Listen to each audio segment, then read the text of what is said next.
What if your own teammates wanted you to fail, and no one did a thing to stop it?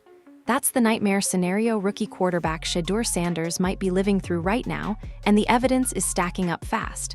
We're not talking about bad play calling. We're not talking about rookie mistakes. We're talking about NFL veterans who look like they've stopped playing altogether. Linemen standing still. Blitzers getting through untouched.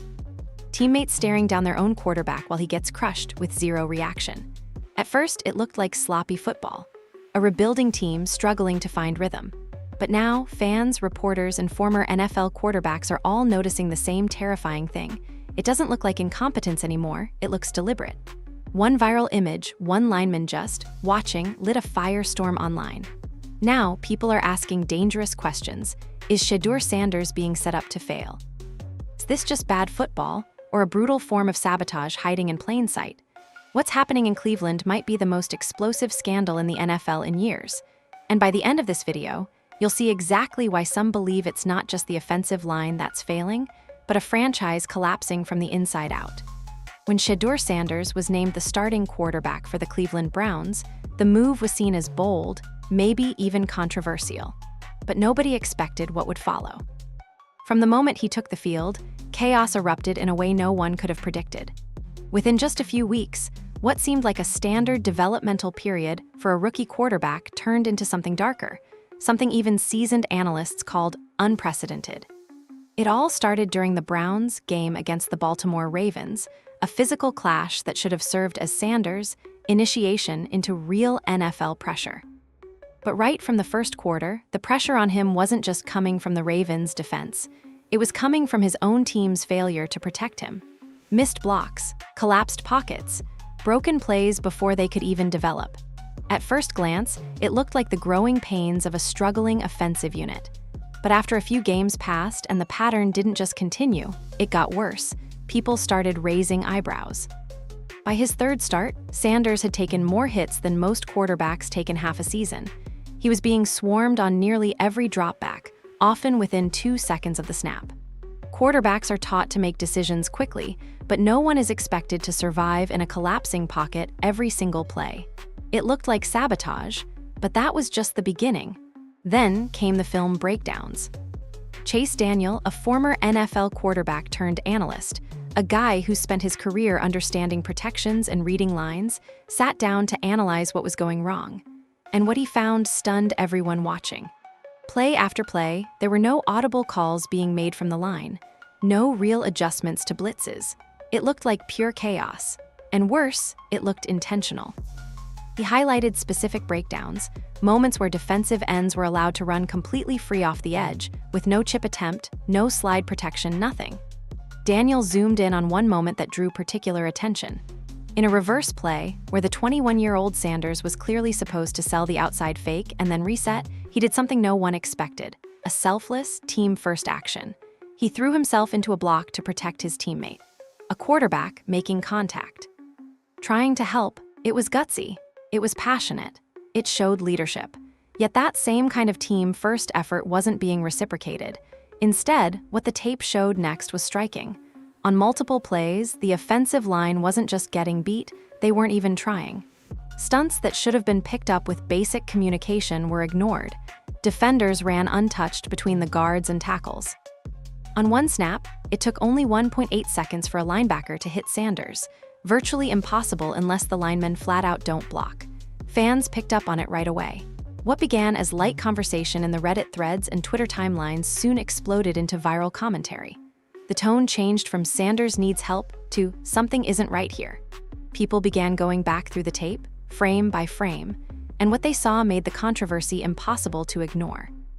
The hits kept coming, literally and figuratively. Sanders got drilled again, then again. Something as critical as a hot route adjustment, a basic read for pressure, wasn't even attempted by the line. Analysts were floored. It was almost as if Sanders was operating behind 5 moving mannequins instead of professional linemen. And still, not a single O-lineman stepped up to take accountability. No press conference apologies, no heated sidelines, just silence. It didn't help that Sanders himself maintained a calm, professional face throughout it all. He never publicly threw anyone under the bus, never complained. He kept his head down and kept grinding.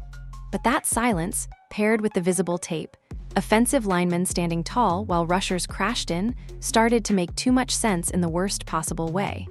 This wasn't just a young quarterback trying to survive the NFL, it felt like he was being deliberately hung out to dry. People then turned to the team, specifically veteran players. Names like Joel Bitonio and Jack Conklin, long-respected staples of the Browns' offensive line, suddenly found themselves at the center of a firestorm. Not because they were getting beat by elite defenders, but because, in some clips, they weren't blocking at all. It was subtle at first, but unmistakable on replay. The lack of urgency, the refusal to peel off combo blocks, the disinterest in even attempting to throw a hand in the way of an oncoming blitzer. And if former quarterbacks and analysts were seeing it, so were defenders. Defensive linemen were texting each other saying, "Go off the edge, they're not even trying." Scouts and former players who broke down the film didn't hold back.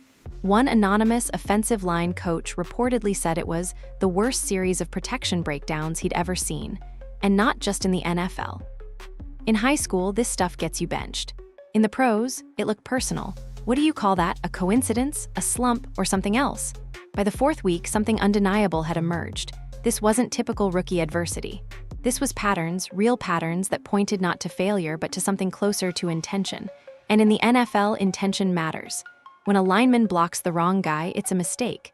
When it happens 3 or 4 times across a drive, that's incompetence. But when 5 separate players all ignore their rush assignments simultaneously, over multiple games, and only once Sanders becomes the starting quarterback, that's different. That's calculated. And if the whispers were true, what came next would turn the Browns' entire season into a scandal even the league couldn't ignore. What really sent everything spiraling, though, wasn't just poor performance on film. It was one still image. A single snapshot during a Browns offensive play that went viral in less than 24 hours and lit the fuse for the scandal exploding today. In the photo, offensive lineman number 72 is standing perfectly upright, not in mid-block, not redirecting a defender, just standing there. He's not touching anyone. He's not reacting. He's simply watching. And the worst part? His eyes are locked on Shedeur Sanders, frozen as the rookie quarterback braces for impact. That image spread like wildfire. Analysts started using it in breakdowns. Fans clipped it, zoomed in, shared it with captions like, "This can't be real, and he's just watching him get hit." And from that moment on, the conversation shifted. It wasn't just about bad football anymore. It was about motive. People started asking the question out loud. Who exactly is number 72 supposed to be blocking? There was no late stunt, no disguised blitz, no confusion. The defender comes off the edge, unchallenged. The pocket collapses, and number 72 is still just standing there. Like he's an extra in a play he's not part of, not even attempting to chip anyone as the quarterback absorbs yet another bone-crushing blow. The still frame alone was damning. But then, the play's full video footage surfaced, and that's when things really took a turn. In the live action clip, you can clearly see number 72 not only ignore the nearest defender, but actually turn his head away from the play. As Sanders drops back, pressure comes screaming off both sides, and number 72 moves toward his own quarterback, as if shifting for a better view of the hit instead of preventing it. The footage doesn't just look bad, it looks intentional. Multiple former players spoke up. A few even defended Sanders publicly, saying there's no excuse for how that snap was handled. One called it the most blatant lack of effort I've ever seen in this league. Even NFL coaches, through back-channel sources and interview programs, began quietly acknowledging that the Browns' offensive line's behavior looked off. And once fans latched onto that clip, the real detective work began. People started pulling other plays, ones from earlier games where similar lapses occurred. One Reddit post titled, "Is this the Browns throwing games?" compiled 8 separate plays where at least 2 linemen didn't engage any defenders. Not one, 8 NFL plays, where 2 or more blockers stood still. The reactions were visceral. You could hear the confusion in the voices of analysts trying to process the footage. Some watched those plays over and over again, frame by frame, hoping to find a reason, an explanation, anything that made it look like a breakdown instead of betrayal. But they couldn't, because when you slow it down, it doesn't feel like a blown block. It feels like a choice. Other viewers pointed out something even more unsettling. On several plays where defenders reach the backfield unopposed, the linemen who should have been responsible don't even turn around after the hit. No awareness, no effort to help Sanders up, No reaction, just walking back to the huddle like nothing happened. It didn't make sense. And when things don't make sense in professional sports, people look for patterns. That's when stories started resurfacing, stories most had ignored earlier in the season. Rumors that veterans on the Browns weren't happy about Sanders being given the starting job. Whispers that there was tension in the locker room after the decision was announced. On its own, that might have been written off as normal team politics. But combined with the tape, combined with that now infamous still frame, it started to look a whole lot like a coordinated message, and it wasn't just one player either. In another clip, a blitzing linebacker comes flying through the gap. The Browns center takes one step to the right and stops. He sees the blitzer coming. He barely even reacts. Sanders barely has time to set his feet before he's flattened. It's not just that mistakes happen, it's that those mistakes keep happening, the exact same way. Time after time, linemen that are paid millions to protect are missing assignments that wouldn't be excused in college, let alone the NFL. And the ones they're missing just happen to leave their rookie quarterback exposed, over and over again. That kind of pattern doesn't just raise eyebrows, it sparks investigations. Coaches might deny it. Players might call it overanalysis. But fans who see their rookie QB getting slammed on national television every Sunday without a single teammate stepping in to defend him aren't buying it. Neither are former NFL players who have been in those huddles, who know what real effort looks like and what sabotage feels like. And the more tape surfaced online, the worse it looked. What was once dismissed as poor protection became something more damning, more chilling. It looked like a team sending a message. But the biggest question still remained. Why? Why would professional athletes risk millions of dollars, their careers, and their reputations, just to make a point? That's where things begin to unravel even more. Because once one possibility is on the table, intentional sabotage, you have to look harder at motive. The coaching staff, the politics in the locker room, the veterans who have been there through years of dysfunction, the new face under center who didn't earn their support. And once those threads start getting pulled, the entire organization is at risk of falling apart. Just when you thought the Browns' offensive line couldn't get worse, one game proved that the situation wasn't just suspicious, it was catastrophic. That game came against one of the league's most feared defenses, the San Francisco 49ers. But what unfolded on the field didn't feel like a mismatch between talent. It felt like a team collapsing by design, and if the earlier clips were alarming, what happened during that game pushed the theory of sabotage into outright evidence. It was 4th and 1. The Browns were deep in 49ers territory, close to the red zone. A critical moment. This was a possession you fought to keep alive, a chance to show grit, discipline, and execution under pressure. What happened instead was a play so absurd, so baffling, that anyone watching couldn't believe it was real. As the offense lined up, something was immediately off. Jack Conklin, a veteran right tackle with years of NFL experience, exploded off the line in what can only be described as a Superman dive. Not a cut block, not a chop. An actual full-body lunge forward, as though he was trying to launch himself into thin air, targeting no one. He dove in the exact opposite direction from where pressure was coming. There was no defender in his path. There was no blitz aimed at his side. Wasn't miscommunication, because the rest of the line didn't follow. Everyone else stayed high and confused. And the dive? It cleared the way perfectly for a pair of defenders to sprint past the right edge and chase Sanders within seconds. But that wasn't even the most suspicious part of the play. In the very same moment, something even stranger happened on the opposite side. Joel Bitonio, the left guard, a long-standing veteran, someone the team has leaned on for years, simply collapsed. No exaggeration. He wasn't double-teamed. He wasn't bull-rushed. He wasn't knocked down. He just dropped. His legs came out from under him like a puppet with its strings cut, untouched. Replays show the defensive lineman stepping around him like he's not even there, and not just one rusher. Multiple defenders come roaring through, unimpeded, straight at Sanders. It wasn't a protection breakdown anymore. It was no protection at all. On one of the most important downs of the game, it looked like half the offensive line had just quit mid-play. Analysts in the film room were stunned. No one could explain it. You could hear the silence in post-game breakdowns. Not just confusion, real disbelief. Because nothing about what they were watching matched up with how any professional offensive line should behave. The timing, the assignments, the reaction after the play, none of it made sense. Sanders went down hard. Again. And nobody on that line picked him up. Nobody yelled. Nobody slammed their helmet. He got up alone, met with cold stares and silence. Even the announcers struggled to describe what they had just seen. One moment of awkward fumbling silence forced a mid-game analyst to finally say, "I don't know what that was from Cleveland." That's how bizarre it had all become. No one could even make excuses anymore. This one play, this fourth and one breakdown, became a lightning rod across every sports show and highlight reel. It was dissected on ESPN, debated on podcasts, and on social media, it blew up again just like the first viral image had. Only this time there were two players in question, two veterans, two suspicious actions, and not a single reasonable explanation to cover for either one. Coaches at the high school and college levels began chiming in. They called the lack of effort uncoachable. One said that even for a scout team rep, this would have been unacceptable. For credentialed starters, it looked unreal. Some even claimed their JV lines showed more discipline on film than what the Browns were producing on Sundays. And while the San Francisco game was the most glaring example, it wasn't isolated. When analysts began compiling game film from earlier contests, the results painted a storyline more coordinated than random. 5, 6, even 7 different plays across multiple games showed a consistent pattern.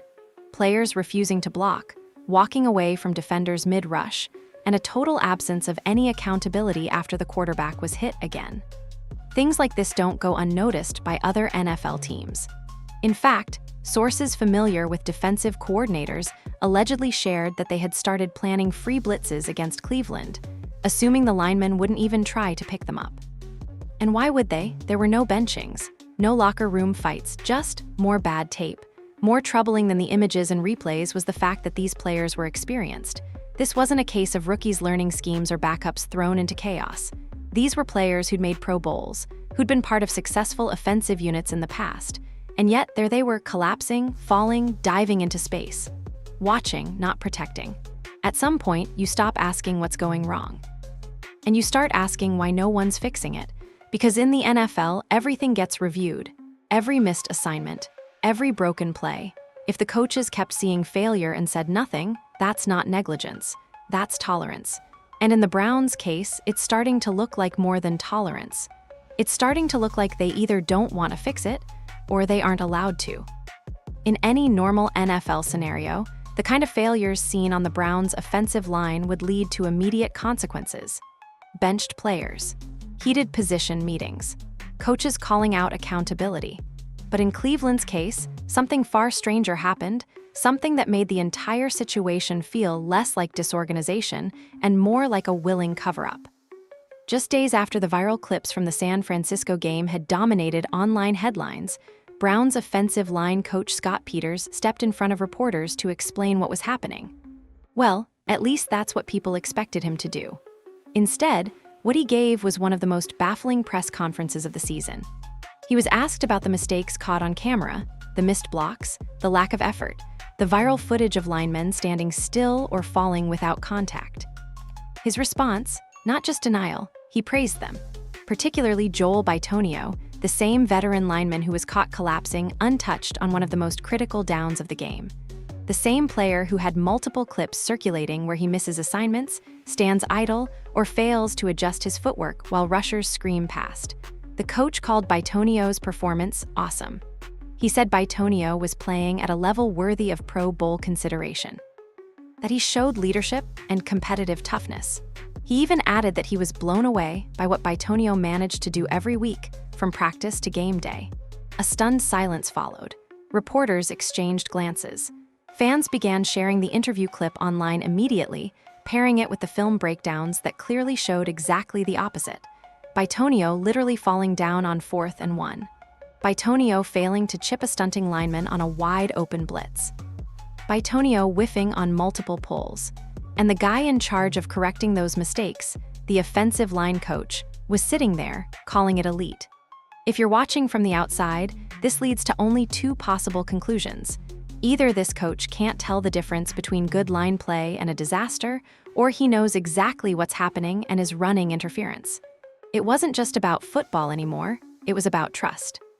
Because when coaches lie about what everyone else can see on tape, you have to ask, why would they feel the need to cover for their players? And more importantly, what are they trying to hide? One theory took off almost immediately. that the coach was simply protecting his veterans. Players like Bitonio, who had been embedded in the Browns organization for years, long enough to accumulate internal clout and power dynamics that most rookies can't compete with. And when Shedeur Sanders was named the starter, skipping over more tenured options, it created friction. Multiple reports and anonymous sources referenced tension in the locker room. Some players, were told, didn't hide their frustration. They didn't like how quickly Sanders was given control of the huddle.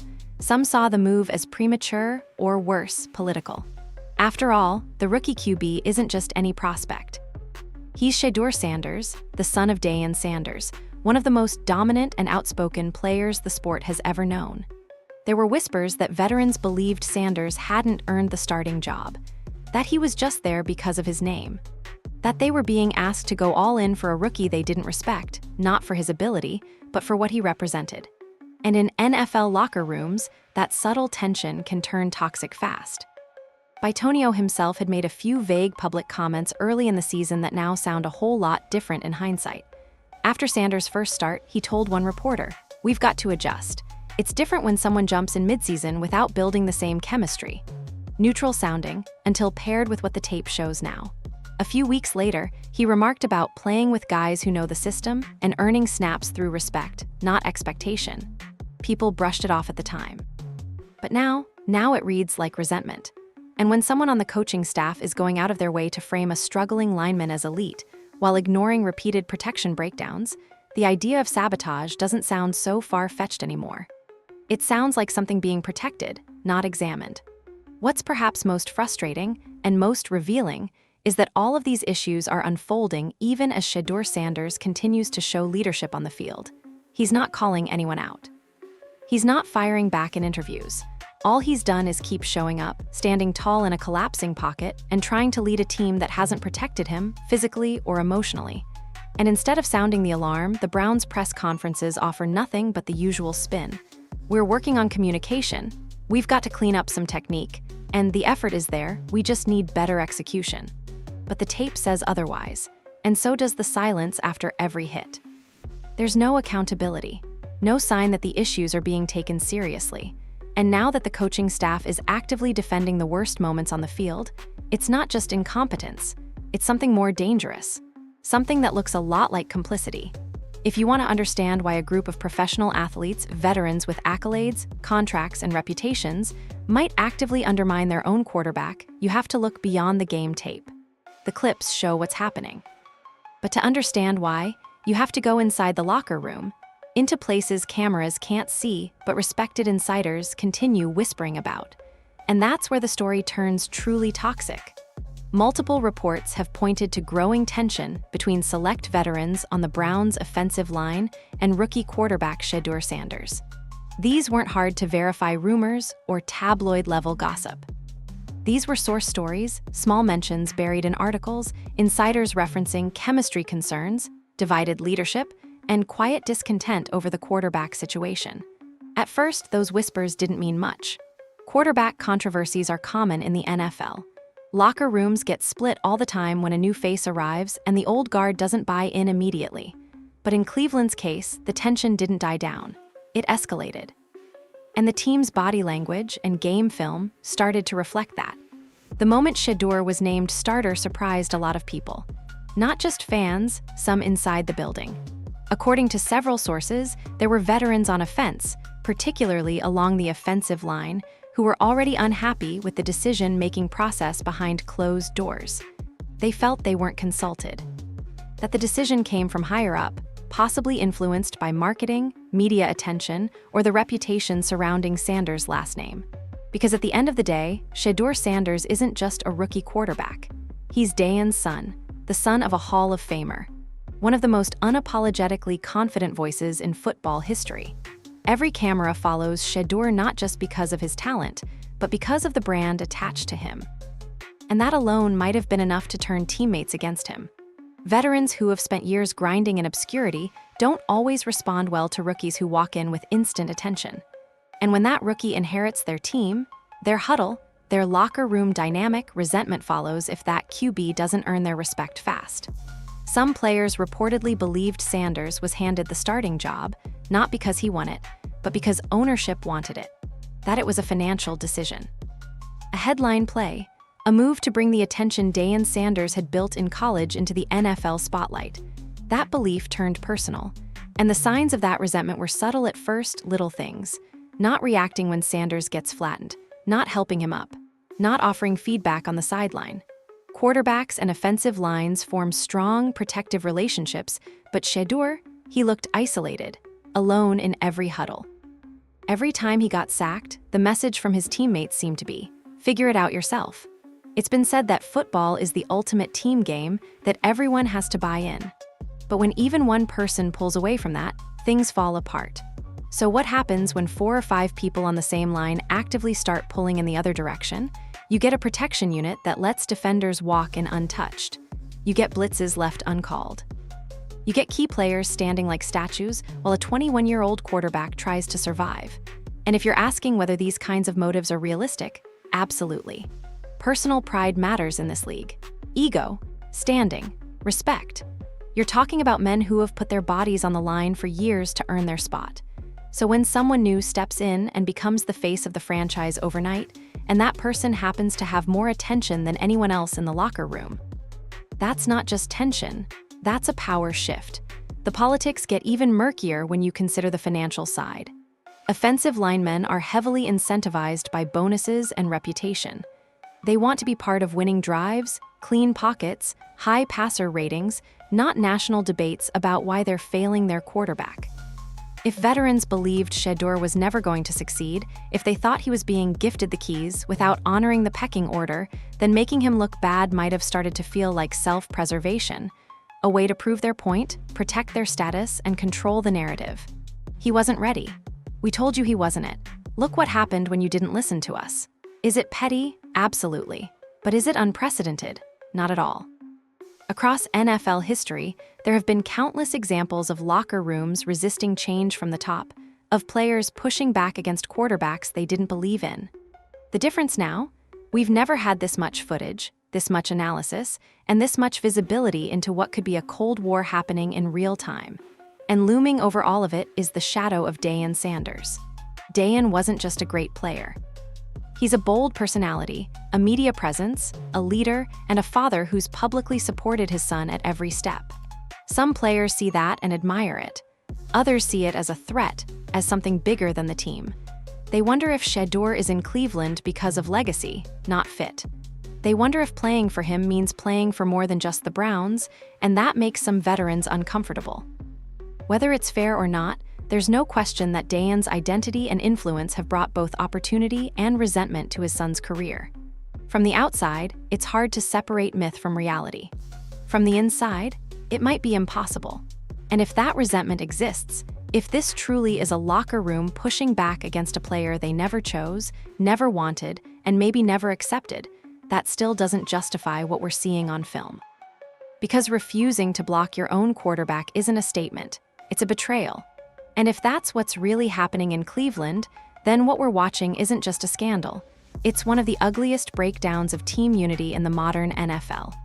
If what's happening in Cleveland is truly sabotage, not just bad luck or poor execution, then this goes beyond football. It crosses into a world of liability, legality, and institutional failure that could shake the NFL at its foundations. Because once deliberate intent is on the table, everything changes. And for the first time in years, the NFL might be forced to confront a scandal it can't spin away. Let's start with one brutal, unavoidable truth. Shedeur Sanders is getting hit more than any rookie quarterback in recent memory, and it's happening under conditions that increasingly look unsafe. Missed blocks are one thing, but refused blocks, that's something more serious, something dangerous.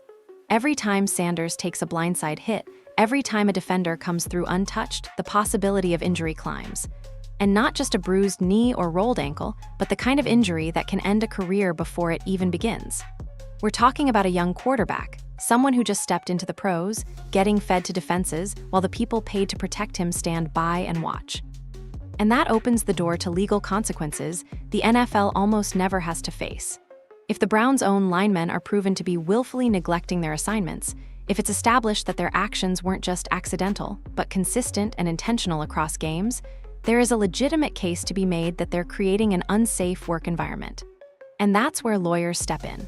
Under league policy, every player has the right to protection under workplace safety. The field is physical, yes. It's violent, but it's also governed by contracts, standards, and protocols. And one of the core assumptions is that everyone on the team is working toward the same goal, to win. If that assumption breaks down, if players are instead acting to harm or expose one another, then the league becomes directly responsible for what happens. And that puts the Cleveland Browns, the coaching staff, and even the league office in a very uncomfortable position. Because now it's not just about a quarterback taking hits, it's about whether people knew this was happening and chose to do nothing. Sources close to the league have already hinted that the NFL is monitoring the situation. If an official investigation is launched, the first step will be pulling film. Not public highlights, all 22-game film, behind-the-scenes practice reps, and internal play breakdowns. They'll be looking for patterns, repeated missed assignments, identical non-blocks, moments where communication clearly breaks down for no obvious reason. Then come the interviews. Investigator teams will meet with players, coaches, training staff, anyone who might have seen odd behavior or heard comments in the locker room. They'll ask blunt questions. Did anyone ever talk about not blocking for Sanders?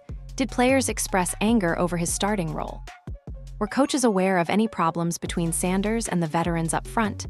If even one source confirms that the team was divided, or worse, that sabotage was mentioned, implied, or joked about, it could unleash a legal and disciplinary tidal wave. Shedeur Sanders himself could potentially file a grievance through the NFL Players Association. Depending on what's uncovered, he could pursue an independent legal case for negligence or unsafe conduct. If there's proof that certain players deliberately underperformed and contributed directly to his risk of serious injury, they're not just liabilities to the team anymore. They're legal targets. And the Browns wouldn't be free from blame either. If coaching staff were shown to have ignored clear evidence, bad tape, lack of effort concerning patterns, they could be accused of fostering a toxic, unsafe environment. That alone could result in fines, suspensions, or worse. Depending on the scale, the organization itself might be penalized by the league. Docked draft picks, placed under compliance monitoring, banned from certain off-season privileges.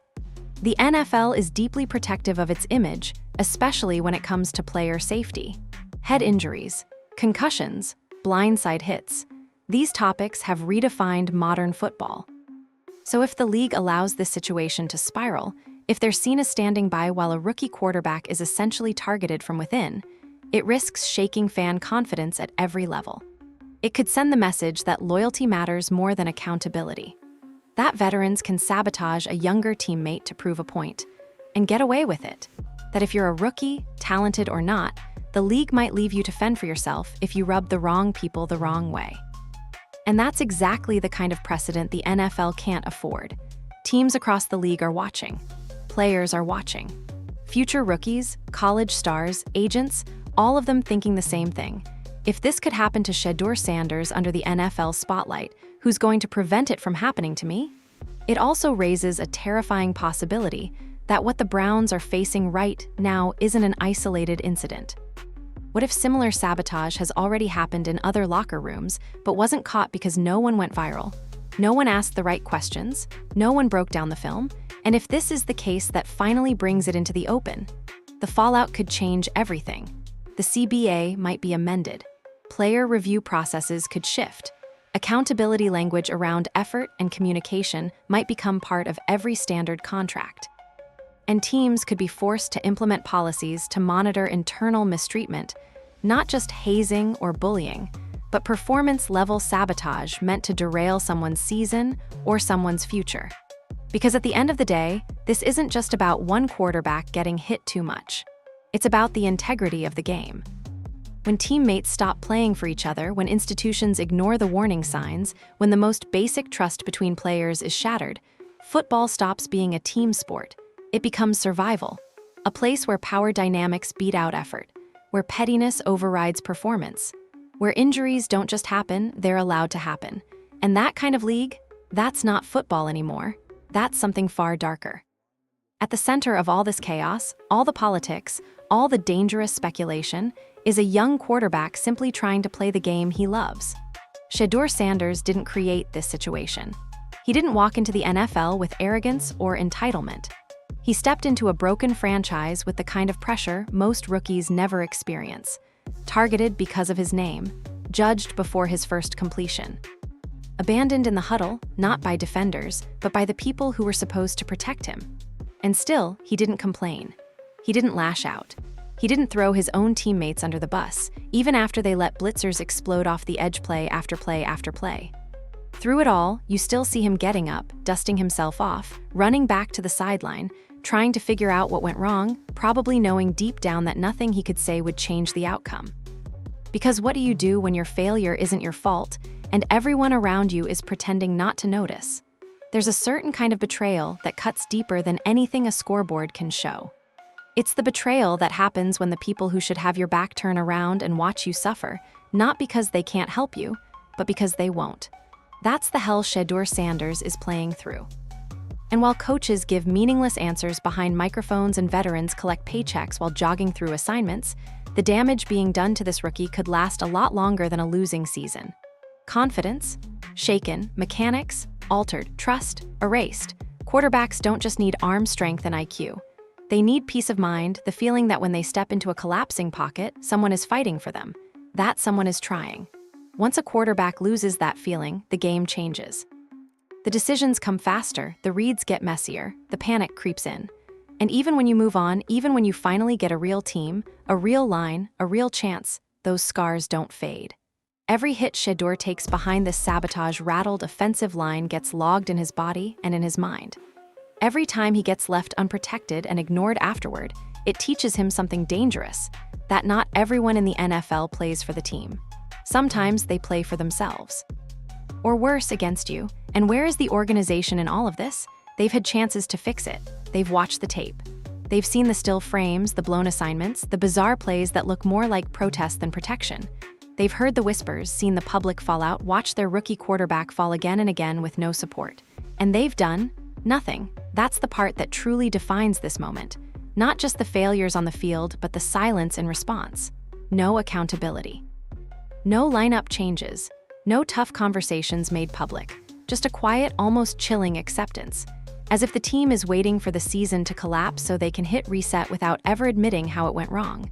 But fans aren't stupid. They see what's happening. They've watched the clips. They've heard the analysts, the former pros, the insiders calling out what's happening right in front of all of us. And if the Browns think this is something they can just ride out until the media moves on, they've completely misread the moment. Because this scandal isn't just about Cleveland anymore. It's about the future of the NFL. If the league doesn't take action, what kind of message does that send? That internal sabotage is just another personality conflict. That team loyalty only matters when it's convenient. That players can take the field every week and actively undermine each other without consequences until somebody gets seriously hurt. What happens the next time a rookie rubs veterans the wrong way? What happens when the tape doesn't go viral and the abuse stays hidden? What happens when the league knows what's going on and chooses silence? Right now, we're watching one of the ugliest chapters in recent NFL memory unfold in real time. A rookie quarterback, gifted with elite talent and unshakable grit, surrounded by teammates who act like winning is an afterthought. Coaches who insult our intelligence with empty praise. Executives who turn the other way. And a franchise that keeps telling fans to be patient while doing absolutely nothing to earn their trust. The Cleveland Browns have a choice to make. They can take the hard step, confront the sabotage, clean house, and build something real around Shedeur, or they can keep pretending everything's fine while they destroy a young quarterback's career from the inside out. And if they choose wrong, the public won't forget. The fans won't forget. And Shedeur Sanders, whether he stays or eventually leaves, will carry this with him for the rest of his career. Because no matter how you frame it, this isn't just a story about football. It's a story about betrayal, about ego, about silence, about power. And the worst part, it could have been stopped.